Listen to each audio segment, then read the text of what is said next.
Welcome into another episode of 410 Sports Talk. I'm Glenn Martin here with my co-host James Haskell. And wow, we thought the Ravens were maybe going to, focus on the draft and all that stuff, but they wasted no time bringing in some veteran help. Jimmy, let them know who the Ravens got. Yeah, look, beef is what's for dinner tonight, or meat. Which one is it? Beef. Beef. And that's what we got, some beef. Glenn, we signed a large man out of Seattle, DJ Fluker. He's a career guard, former first-round pick to the San Diego Chargers, number 13 overall in 2013.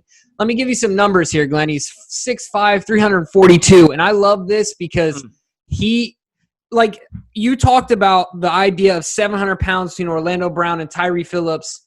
Now you add this guy to the mix, just the mix of bodies that we have up there.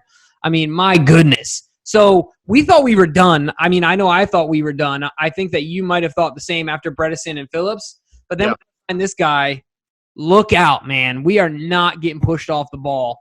So I'm excited about it. I think it's a great fit. What do you think? Yeah, I thought this was an excellent move. He just was recently cut by Seattle, and I will point out he did play the first 2 years of his NFL career at right tackle before being moved to guard. So I mean, I just think it's genius because we don't know what the offseason program is going to look like. We don't know how Tyree Phillips is going to transition to guard. A lot of it's projection, and hope.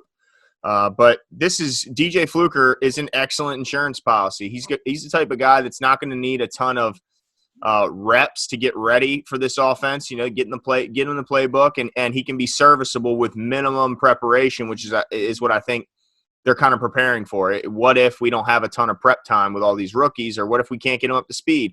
Well, now they got DJ Fluker, who's an established guard, guy who played well last year for the Seahawks, one of the fan favorites around town. He only gave up 6 sacks last year, and that's with a guy named Russell Wilson, who we know likes to hold on to the ball to create big plays down the field. Yeah, he can move, but he also ends up getting himself sacked because he likes to hold on to the ball and create big plays like Big Ben and also Lamar in a lot of ways. But Lamar's a little quicker, a little faster. But feet. What's that? More flight of feet. Yeah, exactly. I think this was just a genius move, awesome move. He's only 29 years old, so he's not too long in the tooth. And I think Ben Powers has got to be a little bummed out seeing that. Yeah, I was hoping to hear Bradley Bozeman was on 105.7 today, and I was hoping to catch it, but I didn't catch it. I'm interested to know what his reaction is based on the fact that we just signed 3 linemen, 1 vet, and 2 rookies that are all projected to be inside. But let's talk about this before we move on from DJ Fluker really quick, because I think this is something important that you brought up to me earlier before we started talking about this. So with the influx of these new 2 rookies, Ben Bredesen, Tyree Phillips, and then DJ Fluker, the vet. With the influx of these guys, what do you see happening on the offensive line? Of course, we have Skur coming back at center, who's coming off a major injury.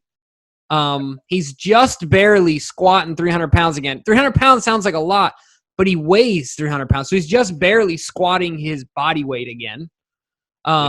And so, you got Bozeman and you got Ben Powers, who didn't suit up for any games. I don't think, maybe the Steelers game last year or something like that when Yonda was out. But how do you think Bozeman played at all left guard. He played Powers. Sorry. Oh, okay. Yeah. So, what do you think happens on the inside of that line? Yeah, I think it's going to be interesting to see because I think with the addition of Fluker, it gives him the inside track to be the starter at right guard right now. I think you got to pencil him in there. And then at left guard, I mean, I think Bozeman has he's the leader in the clubhouse since he did start all 16 games last regular season. But I think there's a chance that they could move Bozeman into center if they don't feel like Skur is back from the injury. If he's not rehabbing and not progressing in his rehab the way they were hoping. I think Bozeman was an All-American at center for Alabama. That's not some small school he came out of. This is talking about Alabama, and he was an All-American. So I think there's a shot Bozeman could move inside the center. I also think there's a shot that Bredesen, I think you mentioned it off the call first, with his short arm length, I think it makes sense. And of course, his photographic memory. I mean, the guy is as smart as they come. He certainly seems like he would have the intelligence to handle that position, which it does require you to be a pretty bright guy. I think he could move inside, or Bozeman could move inside, and then depending on how that works out, that left guard and center are going to be interesting to see how they kind of work out, because I think Tyree Phillips, he did play left tackle in college, so I think he's got a shot to play a little bit of tackle if need be, and kind of be our Swiss Army knife up and down that line that we saw James Hurst be before he was released.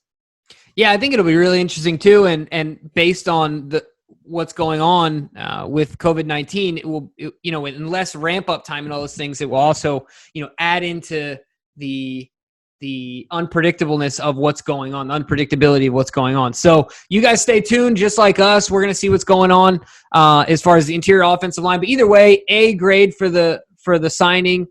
We don't have the terms of the agreement yet. But either way, I'm assuming it's a 1-year deal, not a lot of money out of pocket. So I think it's a great deal. He seems excited to be here, and we're excited to have him. Yep. See you.